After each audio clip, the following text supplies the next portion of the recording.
Hello and good morning to you all. It's Little Blue here. Welcome back to my podcast. A podcast with a difference today because I am out on a walk. I've dropped baby Blue off at preschool and it was a lovely autumnal morning. It was one of those mornings where the air is like super crisp and it just hits your lungs and makes you feel really good. And I've had quite a bad night with PTSD symptoms and all of that sort of lovely stuff, and so I thought, do you know what, I'm going to start the day positively, get some fresh air, exercise and nature therapy, because I absolutely love being in the woods. I love being out in nature. I love being down by rivers and things like that. So yeah, I'm really enjoying just having a nice calm walk on my own. And I thought, you know what, I'm going to podcast this because it is a good example of how even when you feel so awful about yourself, about life, and something mental health related or even just situation related has really made you feel rubbish at the start of the day, get out, do something positive and find something that can just relax you.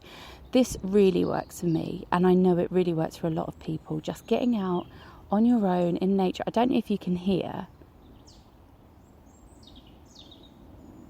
There are a lot of birds singing right now and it is actually beautiful. I love birdsong. Maybe I should get one of those CDs and I could just have birdsong playing all the time. I just find it so wonderfully relaxing. Unless you get a noisy bird like a jackdaw or something going off. But yeah, there's something just lovely about that morning birdsong. Really relaxing, and I can currently see all the lovely dewdrops all over the cobwebs and the sun shining through a tree right now, and it's absolutely gorgeous. I will take some photos as I go and I will pop them on Instagram on my story because it is just gorgeous, and may give you some inspiration and some ideas.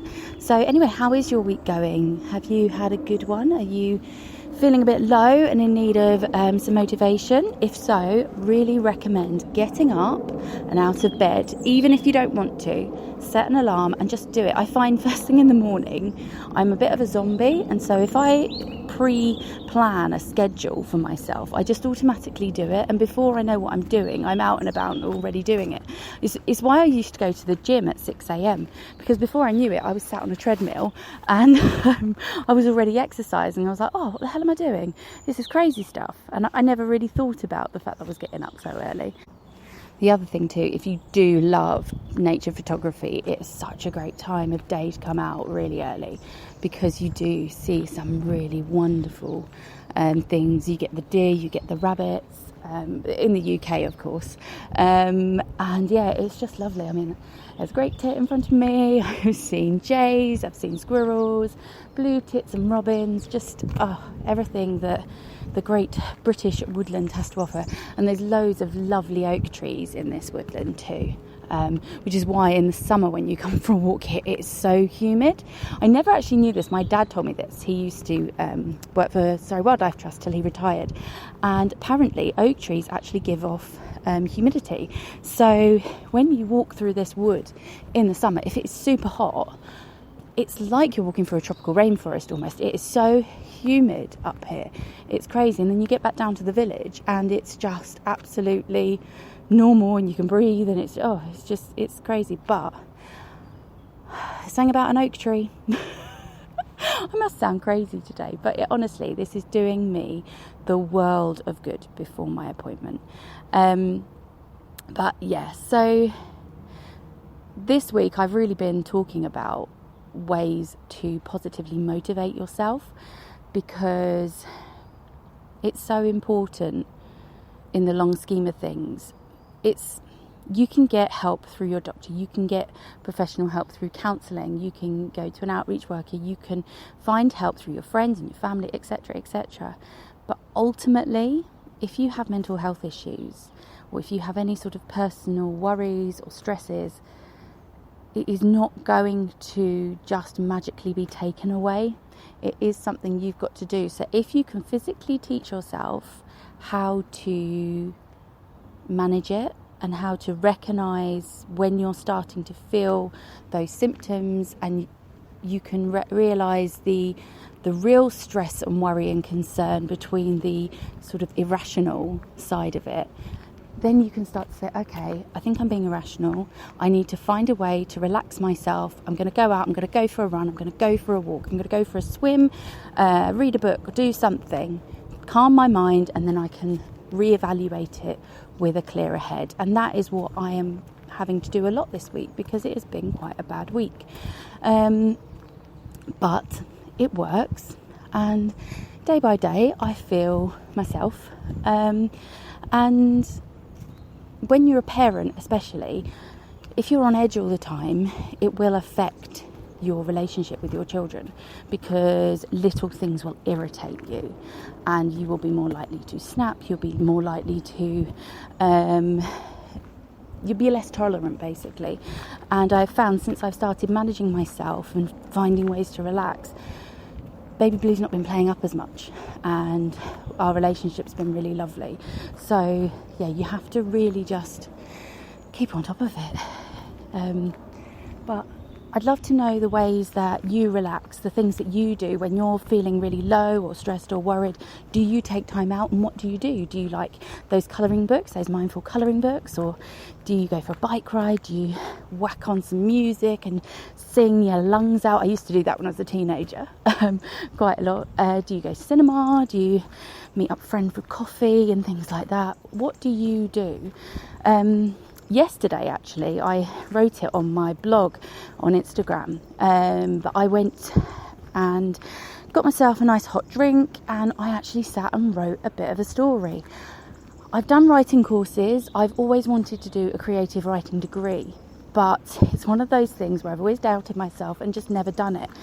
And I just stopped writing completely. I'd written a couple of plays, never got them published, was too scared to, and yeah, for the first time in about 5 years, I sat down, I wrote a plot, I wrote a whole structure to a book, and I've started writing a story.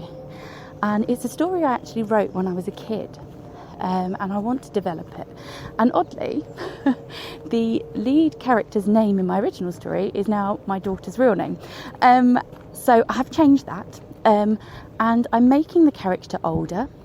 And I am going to write the story by using my own experiences with mental health and positive thinking and kindness. And I'm going to put them into a fantasy land, which is how a lot of TV shows like Buffy the Vampire Slayer or Grimm and things like that, Doctor Who, they often take real life situations and just make them fantastical, and that is my aim. So this one is all going to be about finding yourself, looking after your own well-being, realising what is important in life, and having how other people around you affect your behaviour, etc. That's what I'm sort of aiming for this book to be about. And then I've also got an idea to do 3 books in the series, and then the 3rd book's going to have some real environmental, political issues, so that's going to be the real killer. Don't know quite what the middle one's going to be about yet, but it is going to be something that also has a moral message, that promotes something positive, and you can go away feeling really good, rather than it being a really depressing sort of book where lots of people die or something like Game of Thrones. Oh my word. But yes, so I did that yesterday, and I felt amazing for doing that yesterday. But while I was doing that, there was a lady sat next to me in the coffee shop where I was, and she was not feeling very great. She was just having a bit of a chat with her friend, and she kept going around in circles about her worries and all of this, and her friend was being very unsupportive, in my opinion. She was being quite strict with her, but then again, I don't know the situation. That might be how it works for her, I don't know. But I just thought, if you do try and do something, so you go out and meet your friend in a coffee shop and they are being very negative and they are not supporting you and they're making you feel worse, I would suggest not using that friend as your support base as much. Go, let them come to you. They are the type of people that should come to you rather than you go to them, because there are certain people that they just don't tolerate that sort of thinking. They don't necessarily have the experience in mental health. They don't necessarily know or can understand or relate to what you are going through, and so their advice, it may come across as a bit harsh. They probably don't mean it. They probably just want to look out for you and just sort of give you a bit of tough love, as it were. Sometimes that works, but sometimes it really just doesn't. And if it doesn't, wait until you are ready for it. To go back to that person. And this was one of the concerns that was going through my head last night. I do have a lot of people, or have had a lot of people in my life recently they were making me feel very insecure, very judged, almost like everything I was saying was a lie. This is where it becomes PTSD, because I start to overthink things.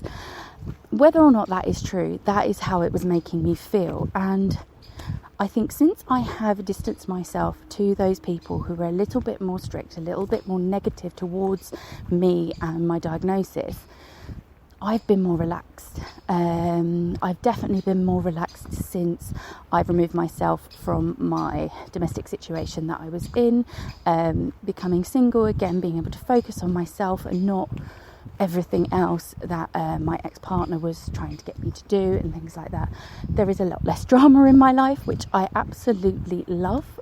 And yeah, I'm genuinely more relaxed since I have sort of distance myself. I haven't completely shut people out, because I always see those posts, move toxic people out of your life, etc., etc. I mean, obviously, if you are being hurt and like they are really, really bad, by all means, get rid of them. Use your own discretion to how these people affect you and how dangerous it is to have them around. But with just friends who are being negative and don't necessarily understand, don't shut them out completely, because you will miss them and eventually you will feel like you need them.